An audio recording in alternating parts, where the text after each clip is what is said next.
Hello, parents. I am doing a short video just to show parents there's a couple things that have been happening lately. We've noticed that a lot of parents don't realize that there's two settings for sound.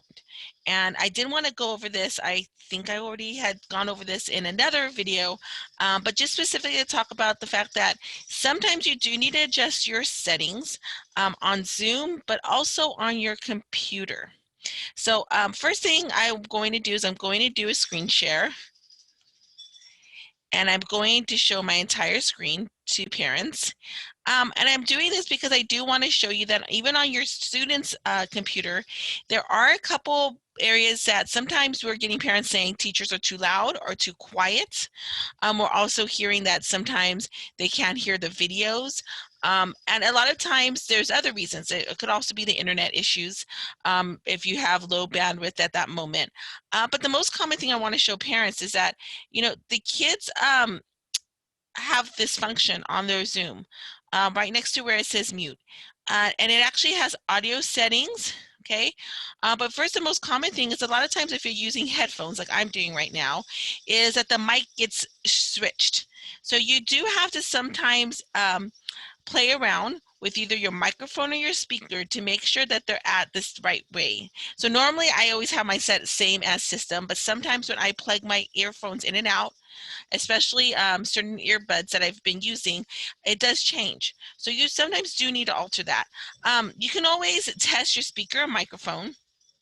And then another thing is that on here too, is there something called audio settings. So on the audio settings, I know some of us who are teachers, we have very strong voices. And sometimes our voices carry really loudly, even on the computer. And so while some of our teachers are trying to use face mics like the one I'm using, some are trying to use external microphones too that we've had for them. Um, it's just sometimes hard to hear, or maybe it's too loud. So what you can do on Zoom is go over here and you can adjust your speaker to be either louder or quieter based on what your preference is for hearing. I would say this, if you are going to adjust, you just probably want to take this one off where it says automatically adjust volume. So that way you're kind of always adjusting to what is appropriate. I want to make sure parents know this. Right now on all of our Zooms, we also have where our background audio and the audio we're hearing is suppressed, which we do want to keep when we have our information on. And also to, you could also do these settings too. I just want to remind parents that there are audio settings that are internal to the computer, but also audio settings that are specifically to Zoom.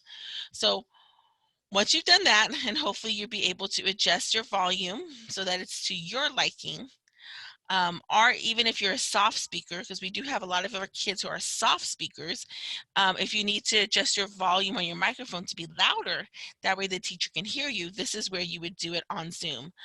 There's also settings, obviously, on your computer. Now, on our district computer, it would be on the bottom, and what's really neat about our district computer is there's like a little microphone feature, right? There's a little microphone or a little speaker at the very bottom, and if you push the little speaker, or if you pick the microphone, it'll show in the settings our volume, okay? So normally this is already set by the district, so you don't have to worry about that. But there are things that you turn off and on here. But the most important thing I want to remind you is that you can adjust the volume too on your hardware and your device. You do want to look for that little symbol that has the little speaker that looks like it's talking, and you can make your volume higher or lower. Also on this part, sometimes like just what happens with the Zoom is that our speakers can default because we've put in headphones and we've taken them out, and the actual connector doesn't recognize, especially I will say this, especially if you're using certain brands of headsets, it won't pick it up. I can personally say that with my child. Every time he takes his headphones on, there's one pair I don't like him using, but he'll use them, and when he does it, then when he takes them out, I have to go back in and I have to re-choose which speakers to use. So you may have to do that too. And so that's on the hardware, but also on the Zoom. There's also that possibility. So I hope this helps parents so that you can adjust for your child's likings for how loud it needs to be or how quiet it needs to be, and also for the microphone on Zoom so that we could be able to hear them better, especially if your teacher's saying, I can't hear you. You may need to adjust the volume for the microphone on Zoom to be a little higher for your child. Thank you, parents, and go Tigers.